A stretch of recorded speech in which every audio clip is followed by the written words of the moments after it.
Hello दोस्तों, नमस्कार। स्वागत है आप सभी का हमारे यूट्यूब चैनल में।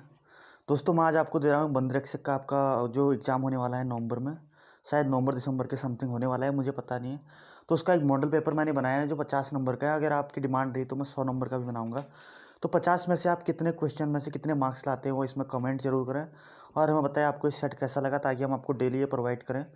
तो शुरू करेंगे दोस्तों बिना रुके हुए। उम्मीद करते हैं आपकी तैयारी बहुत अच्छी चल रही है। इस बार गवर्नमेंट जॉब आप जरूर करेक्ट करेंगे। हमारा क्वेश्चन नंबर 1 है, इसमें 20 हिंदी के क्वेश्चन मैंने इंक्लूड किए हुए हैं। तो क्वेश्चन नंबर 1 हमारा, पाली किस धर्म की भाषा है। तो पाली जो यहाँ पर दोस्तों हमारी किस धर्म की भाषा है ये पूछ रहे हैं। तो आपको ये इसका अगर आंसर पहले से आता है तो आपको कमेंट बॉक्स में बताना है। तो पाली किस धर्म की भाषा ये होती है दोस्तों, बौद्ध धर्म की भाषा पाली। तो ऑप्शन नंबर ए हो जाएगा इसका सही आंसर यहाँ पर, बौद्ध धर्म की। और जो सिख धर्म की भाषा होती है शायद पंजाबी, आपने सुना होगा, गुरुमुखी लिपि होती है वो। ये आगे चलते हैं। अब क्वेश्चन नंबर 2 है हमारा। क्वेश्चन नंबर 2, मगही किस प्रदेश की बोली है। तो क्वेश्चन नंबर 2 है, मगही किस प्रदेश की बोली है। तो मगही है हमारे बिहार की। ऑप्शन नंबर ए हो जाएगा इसका भी सही आंसर। आगे बढ़ेंगे दोस्तों। क्वेश्चन नंबर 3 है, नमक कहानी की लेखिका कौन है। ऑप्शन ए है महादेवी वर्मा, बी सुभद्रा कुमारी, सी रजिया साहब जाहिर, डी दिया गया है इनमें से कोई नहीं। तो इसका जो सही ऑप्शन हो जाएगा, नमक कहानी की लेखिका कौन है, ये हो जाएगा यहाँ पर रजिया साहब जाहिर। और एक दोस्तों एक कहानी भी है, कोई फेमस स्टोरी है शायद भी एक कहानी, ये नमक का दरोगा, शायद आपने 10 या 12वीं में पढ़ी होगी। तो वो पूछा जाता है कई बार, वो है हमारे दोस्तों मुंशी प्रेमचंद्र जी की। ये आपको याद रखना है, नमक का दरोगा। ये आपको याद रखना है, नोट कर लेना है। यह है मुंशी प्रेमचंद्र जी की। ठीक है, आगे बढ़ते हैं हम इसी के साथ दोस्तों। क्वेश्चन नंबर 4 है, शेखर एक जीवनी किस प्रकार की रचना है। तो शेखर एक किस प्रकार की जीवनी की रचना पूछ रहा है। उपन्यास, काव्य संकलन, कहानी संग्रह, आत्मकथा। तो शेखर एक जीवनी यह दोस्तों एक उपन्यास है। ऑप्शन नंबर ए हो जाएगा सही, इसका सही आंसर। और दोस्तों शेखर इसका एक कई बार इनका पूछा जाता है, शेखर जो इनकी रचना दाजू किसकी रचना है। तो ये शेखर जोशी, कोशिका घटवार, ये सब इनकी शेखर जोशी की रचना है, ये कई बार पूछी जाती हैं। क्वेश्चन नंबर 5 है हमारा, इनमें कौन सा स्वर है। ये तो काफ़ी आसान सा बच्चों वाला क्वेश्चन है दोस्तों। ऑप्शन है क, बी है वो, सी है लो, डी है ए। तो इनमें से स्वर जो हो जाएगा दोस्तों ये ए हो जाएगा। ये एक स्वर है, क हो गया, वो लो, ये सारे व्यंजन है दोस्तों। व्यंजन कैसे हैं दोस्तों, इनको बोलने के लिए जो होती है स्वर की सहायता चाहिए होती है। एक परिभाषा होती है कि स्वर क्या होता है, जो स्वतंत्र होते हैं। स्वर जो होते हैं वो स्वतंत्र होते हैं दोस्तों। हम इन्हें जैसे इसके पीछे कोई नहीं, जैसे क बोलेंगे तो आप उसके पीछे ओ लगाना पड़ेगा आपको, तब जाके व्यंजन होता है दोस्तों। अब हम आगे बढ़ेंगे क्वेश्चन नंबर 6 की तरफ। क्वेश्चन नंबर 6 है हमारा, निम्न में कौन सा दीर्घ स्वर है।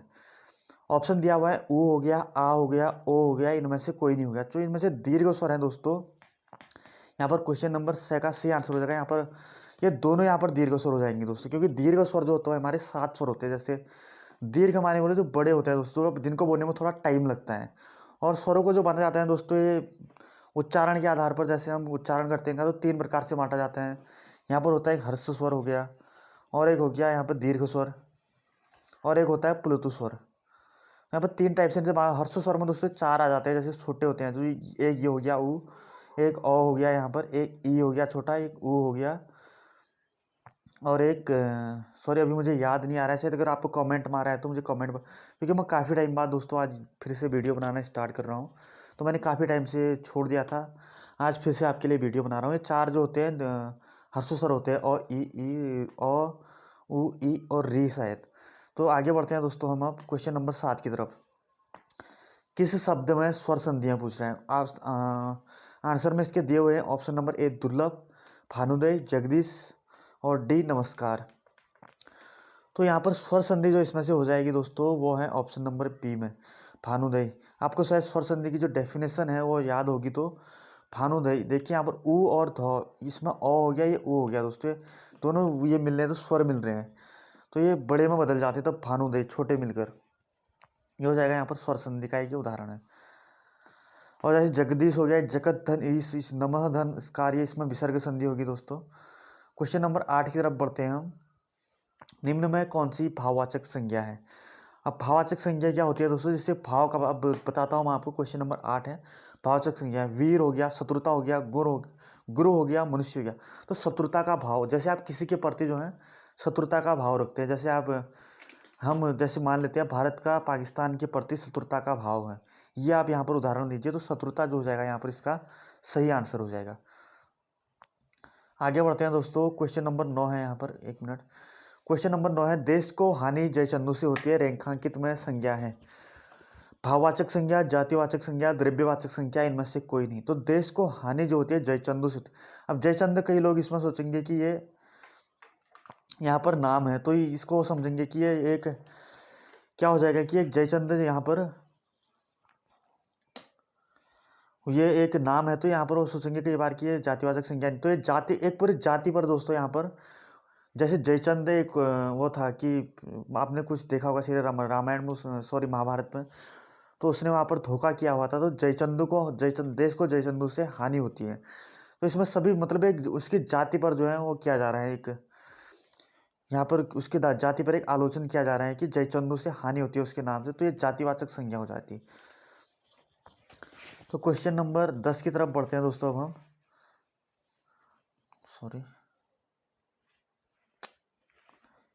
क्वेश्चन नंबर 10 है, मध्यम पुरुष सर्वनाम का उदाहरण है, मैं, आप, वह, वे। काफ़ी आसान से क्वेश्चन दोस्तों मैंने डाले हुए। अगर आप चाहते हैं मैं डिटेल से आपको पढ़ाऊँ तो डेली आपकी इसमें डिटेल्स की परीक्षा वाणी की क्लास भी चल रही है, उसके बाद हिंदी की क्लास भी चला दी जाएगी। जैसे आपको पता है यूकेएसएससी नई भर्तियां कराने वाला है, लगभग 23-24 नई भर्तियां कराएगा। वैसे यूकेपीएससी और 1550 जो पुलिस कांस्टेबल के पद से आने वाले हैं, आप उनके लिए जो है अभी से तैयार रहे। तो क्वेश्चन नंबर 10 है, मध्यम पुरुष सर्वनाम का उदाहरण है, मैं, आप, वह, वे। तो इसका जो सही आंसर हो जाएगा दोस्तों वो हो जाएगा आप। मध्यम पुरुष सर्वनाम का जो सही उदाहरण आप। आगे बढ़ेंगे दोस्तों। अब हम यहाँ पर क्वेश्चन नंबर 11 है हमारा। यहाँ पर 20 में से आपका कितना सही हुआ दोस्तों, वो आप बताएं हमें। 20 में से आपका कितना सही हुआ ये बताएं कि आप हमें हिंदी में आपने कितना स्कोर किया। अगर आपका स्कोर 17-18 के बीच में है तो आप काफ़ी अच्छा स्कोर कर पा रहे हैं। तो क्वेश्चन नंबर 11 यहाँ से उत्तराखंड शुरू हो गया। किसी नदी का जल जो है देवताओं को नहीं चढ़ाया जाता। तो यहाँ पर जो मंदाकिनी नदियाँ दोस्तों, इसका जल जो है देवताओं को नहीं चढ़ाया जाता है। ये किंवदंतियाँ हैं, मान लो इसे कि एक मतलब परंपरा चली आ रही है। क्वेश्चन नंबर 12 है हमारा। सॉरी यहाँ पर 12 आ गया है, फिर यहाँ पर 20, सॉरी 10 क्वेश्चन मैंने हिंदी के डाले थे, मुझे 20 का शायद लगा था। क्वेश्चन नंबर 12 है, गुरना माता का मंदिर किस जनपद में है। तो गुरना माता का जो मंदिर है दोस्तों, ये हो जाएगा यहाँ पर हमारा पिथौरागढ़ में। पिथौरागढ़ जनपद में जो है यहाँ पर गुरना माता का मंदिर है। तो ऑप्शन नंबर सी हो जाएगा सही आंसर। आगे बढ़ते हैं दोस्त। क्वेश्चन नंबर 13 है हमारा, गढ़वाल शब्द का प्रयोग सबसे पहले किसने किया था। तो गढ़वाल शब्द का जो सबसे पहले प्रयोग किया था, मौलाराम, मंगतराम, हीरालाल, कनकपाल। तो यहाँ पर दोस्तों जो ये गढ़वाल शब्द का जो सबसे पहले प्रयोग किया गया था, मौलाराम जो चित्रकार थे इन्होंने किया था। मंगतराम शायद इनके पिता का नाम है, और कनकपाल दोस्तों इन्होंने 688 ईस्वी में पंवार वंश की नींव रखी थी, ये वो है। आगे बढ़ेंगे दोस्तों हम इसके साथ। 1 मिनट यहाँ पर थोड़ा सा अब सही है।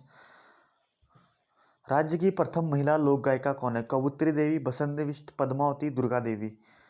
तो यहाँ पर जो राज्य की पहली महिला लोक गायिका है दोस्तों, इसका सही आंसर हो जाएगा यहाँ पर ऑप्शन नंबर 1, कबूतरी देवी जो है दोस्तों हमारे राज्य की प्रथम लोक गायिका है। वीर केसरी चंद को फांसी कब दी गई थी। क्वेश्चन नंबर 15 है, वीर केसरी चंद को फांसी कब दी गई थी। तो इसका जो सही आंसर हो जाएगा दोस्तों 1945 में जो है इनको फांसी दी गई थी। क्वेश्चन नंबर 16 है हमारा अब यहाँ पर, सीता माता जी धरती में किस जगह पर समाई थी। सीता माता जी जो दोस्तों जो धरती में समाई थी यहाँ पर, ये मनसार में समाई थी। ऑप्शन नंबर सी हो जाएगा इसका सही आंसर। आगे बढ़ेंगे दोस्तों, हंसुली आभूषण कहाँ पहना जाता है। जो हंसुली, ये आभूषणों से काफ़ी ज़्यादा क्वेश्चन पूछे जाते हैं दोस्तों, ये आपको याद रखने हैं। तो क्वेश्चन नंबर 17 का जो यहाँ पर सही आंसर हो जाएगा दोस्तों वो है, हंसुली पहना जाता है दोस्तों गले में। अब जैसे कान के आभूषण होते हैं, कर्णफूल हो गया, और भी कुछ होते हैं, हाथ में पहने जाने वाले आभूषण होते हैं, पौंची होगी, और पैर में हो गया जैसे पायल हो गया, बिछुआ हो गया, ये सारे पैरों में पहने जाते हैं। तो आगे बढ़ते हैं दोस्त इसी के साथ हम अब, और यहाँ पर आगे बढ़ के, धौली और काली गंगा नदी का संगम कहाँ होता है। तो धौली और काली गंगा नदी का जो संगम होता है दोस्तों, ये शायद ये पूर्वी धौली गंगा है। यहाँ पर पूर्वी धौली गंगा और काली नदी का संगम कहाँ पर होता है, खेला नामक स्थान में होता है दोस्तों। तो ऑप्शन नंबर सी हो जाएगा इसका यहाँ पर सही आंसर। क्वेश्चन नंबर 19 है, संगला कोटी मेला कहाँ पर लगता है। तो मेलों से भी क्वेश्चन अक्सर पूछे जाते हैं। संगला कोटी मेला कहाँ पर लगता है पूछ रहा है। तो संगला कोटी मेला लगता है हमारे यहाँ पर पौड़ी में। ऑप्शन नंबर बी हो जाएगा इसका सही आंसर। क्वेश्चन नंबर 20 है, राज्य में लगान बंदी, हमारे राज्य में जो है लगान बंदी कब शुरू की गई थी? तो राज्य में दोस्तों लगान बंदी शुरू की गई थी यहाँ पर 1933 में। तो ऑप्शन नंबर ए हो जाएगा इसका सही आंसर। क्वेश्चन नंबर 21, भक्त दर्शन ने किसकी तुलना रविंद्रनाथ टैगोर से की? तो भक्त दर्शन जो थे हमारे, जिन्होंने दोस्तों कर्मभूमि के साथ, ये कर्मभूमि जो पत्र, तो ये समाचार पत्र था, उसका भी इन्होंने प्रकाशन किया था 1939 लैंसडाउन पौड़ी से। तो यहाँ पर ये इन्होंने जो है किसकी तुलना रविंद्रनाथ टैगोर से की है? ए है बद्रीदत्त पांडे, तारादत्त गैरोला, शैलेश मटियानी, गुमानी पंत। तो इन्होंने तारादत्त गैरोला की दोस्तों यहाँ पर जो है रविंद्रनाथ टैगोर से तुलना की थी। क्वेश्चन नंबर 21 का जो है ऑप्शन बी हो जाएगा सही आंसर। आगे बढ़ते हैं क्वेश्चन नंबर 22, निम्न में कौन सा नगर रेल मार्ग से नहीं जुड़ा है? तो हल्द्वानी दिया गया है, चमोली, देहरादून और हरिद्वार। दोस्तों जहाँ तक आपको ख्याल होगा कि हल्द्वानी में काठगोदाम तक रेल लाइन आई है, देहरादून में भी है, हरिद्वार में भी है। तो यहाँ पर जो हो जाएगा इसका चमोली जो है सही आंसर हो जाएगा, क्योंकि यहाँ पर अभी रेल मार्ग नहीं जुड़ा हुआ है। क्वेश्चन नंबर 23 है, किस ताल को भाई बहन का ताल कहा जाता है? मसार ताल, यम ताल और नरसिंह ताल और सिद्ध ताल। यहाँ पर जो है मासर ताल दोस्तों, ये इसको कहा जाता है भाई बहन का ताल। ये कटोरे नुमा टाइप का एक ताल है दोस्तों, तभी इसको भाई बहन का ताल कहा जाता है। क्वेश्चन नंबर 24 है, निम्न में कौन सा पशु मेला लगता है? पशु मेला है, सॉरी। तो यहाँ पर पशु मेला जो लगता है दोस्तों, ये सोमनाथ मेला है, जो पशु मेला है। और जौलजीबी मेला ये काली गोरी नदी के संगम में पिथौरागढ़ पे लगता है, ये आपको याद होगा। और गोचर मेला जो है दोस्तों, ये 1943 में कर्नल बनेडी ने शायद शुरू किया था, ये चमोली जिले में लगता है। तो क्वेश्चन नंबर 25 चलते हैं, हिमालय संगीत शोध संस्थान कहाँ है? तो हिमालय संगीत शोध संस्थान दोस्तों अपने हल्द्वानी में स्थित है। ऑप्शन नंबर ए हो जाएगा इसका सही आंसर। क्वेश्चन नंबर 26 है, गोल क्रांति किससे संबंधित है? तो गोल क्रांति दोस्तों जो संबंधित है वो है आलू से। तो ऑप्शन नंबर बी हो जाएगा इसका यहाँ पे सही आंसर। आगे बढ़ेंगे दोस्तों हम। क्वेश्चन नंबर 27, किसान विकास पत्र योजना कब शुरू हुई थी? काफ़ी इंपॉर्टेंट क्वेश्चन है दोस्तों, आप इन्हें याद रखें। तो किसान विकास पत्र योजना दोस्तों शुरू की गई थी 1998 में। तो ऑप्शन नंबर डी हो जाएगा इसका सही आंसर। क्वेश्चन नंबर 28 है, केंद्रीय एगमार्ग प्रयोगशाला कहाँ है? तो केंद्रीय एगमार्ग प्रयोगशाला दोस्तों अपनी नागपुर में स्थित है। तो ऑप्शन नंबर ए हो जाएगा इसका सही आंसर यहाँ पे। क्वेश्चन नंबर 29 है, कलिंग विद्य विजय का वर्णन किस शिलालेख में? दोस्तों कलिंग विद्य विजय, अशोक का जो ये कलिंग विद्य विजय किया था उसने कलिंग पर, तो उसका लेख उसने किस शिला में उत्कीर्ण किया है? कौन सा शिलालेख है? 13वां है, 7वां है, 6वां है, 14वां है? तो इसका आंसर आपको बताना है। तो इसका जो सही आंसर हो जाएगा दोस्तों 13वां शिलालेख में इसका वर्णन किया गया है। ऑप्शन नंबर ए हो जाएगा सही आंसर। क्वेश्चन नंबर 30 है, अकबरनामा पुस्तक के लेखक कौन है? जो अकबरनामा एक पुस्तक लिखी गई है, इसके लेखक कौन है पूछ रहे हैं। स्वयं अकबर हो गया, बाबर हो गया, मोहम्मद हाजी या अबुल फजल। तो इसका जो सही आंसर हो जाएगा दोस्तों ऑप्शन नंबर ए, अबुल फजल इसका सही आंसर हो जाएगा। क्वेश्चन नंबर 31 है, अकबर का मकबरा कहाँ पर है? तो अकबर का जो मकबरा है दोस्तों ये है सिकंदरा में। ऑप्शन नंबर ए हो जाएगा सही आंसर। क्वेश्चन नंबर 32 है, सबसे छोटा महाद्वीप कौन सा है? अफ्रीका, ऑस्ट्रेलिया, यूरोप या एशिया? तो सबसे छोटा जो महाद्वीप है दोस्तों ये हो जाएगा ऑस्ट्रेलिया महाद्वीप। ऑप्शन नंबर बी हो जाएगा इसका सही आंसर। क्वेश्चन नंबर 33 है, भूटान की सीमा कितने राज्यों को छूती है? तो भूटान की सीमा जो दोस्त छूती है दोस्तों 4 राज्यों को छूती है। ऑप्शन नंबर ए हो जाएगा सही आंसर। आप कौन कौन से राज्यों को छूती है अगर आपको आता है तो हमें कमेंट बॉक्स में जरूर बताएं, देखते हैं कि इसका आंसर सही होता है। क्वेश्चन नंबर 34 है, संघ लोक सेवा आयोग के सदस्यों का कार्यकाल कितना होता है? यानी संघ लोक सेवा आयोग के जो सदस्य होते हैं दोस्तों वो कितने साल तक अपना वो करते हैं, अपना कार्य करते हैं, कितना वर्ष का उतना कार्यकाल होता है उनके सदस्यों का? तो इसका जो सही आंसर हो जाएगा दोस्तों ये हो जाएगा 6 वर्ष तक इनका कार्यकाल होता है। ऑप्शन नंबर बी हो जाएगा सही आंसर। क्वेश्चन नंबर 35 है, विश्व भारती के संस्थापक कौन थे? तो विश्व भारती के संस्थापक दोस्तों कौन थे पूछ रहे हैं। गांधी जी, तिलक, नेताजी, रविंद्रनाथ टैगोर? तो इसका जो सही आंसर हो जाएगा दोस्तों इसके थे रविंद्रनाथ टैगोर विश्व भारती के संस्थापक। लोकसभा एक है, उच्च सदन है, स्थायी सदन है, निम्न सदन है, अस्थायी सदन है? ये तो सभी को क्वेश्चन आता होगा दोस्तों। लोकसभा जो होता है दोस्तों एक निम्न सदन होता है। ऑप्शन नंबर सी हो जाएगा इसका सही आंसर। और जो राज्यसभा होती है वो एक उच्च सदन होता है, ये सभी लोगों को आता होगा। क्वेश्चन नंबर 37 है दोस्तों, मंगलम सिंचाई परियोजना कहाँ स्थित है? तो मंगलम सिंचाई परियोजना दोस्तों ये है अपने केरल में स्थित है। सॉरी, ये मंगलम सिंचाई परियोजना यहाँ पर मंगलम सिंचाई परियोजना, हाँ दोस्तों केरल में ही हो जाएगा, इसका केरल ही सही आंसर। ऑप्शन नंबर डी हो जाएगा इसका सही आंसर। तो दोस्तों ये आज 37 क्वेश्चन हमने पढ़े। आपको 37 में से कितने के आंसर आए ये हमें कमेंट करके ज़रूर बताएं। उम्मीद करता हूँ आप लोगों की तैयारी बहुत अच्छे से चल रही होगी, इस बार आप ज़रूर निकालेंगे। क्योंकि दोस्त देखिए, अगर जब तक आप लोगों के पास जॉब नहीं होगी तो आपकी कहीं पर भी समाज में कहीं पर भी कोई दोस्तों वैल्यू नहीं मिलती है। आप लोगों ने देखा ही होगा हाल ही में जिनका हुआ, आप उनको देखिए दोस्तों, अभी जैसे घर गाँव में आते होंगे तो क्या वो होता है उनका। तो हिसाब से अगर आपको भी दोस्तों अपना ऐसे ही नाम कमाना है तो ज़रूर इस बार आप गवर्नमेंट जॉब लीजिए, क्योंकि इस बार एक बार और फिर से भर्तियाँ होने वाली है। तो तब तक के लिए तैयारी करते रहो दोस्तों, कल एक नए प्रैक्टिस सेट के साथ आता हूँ, तब तक के लिए नमस्कार।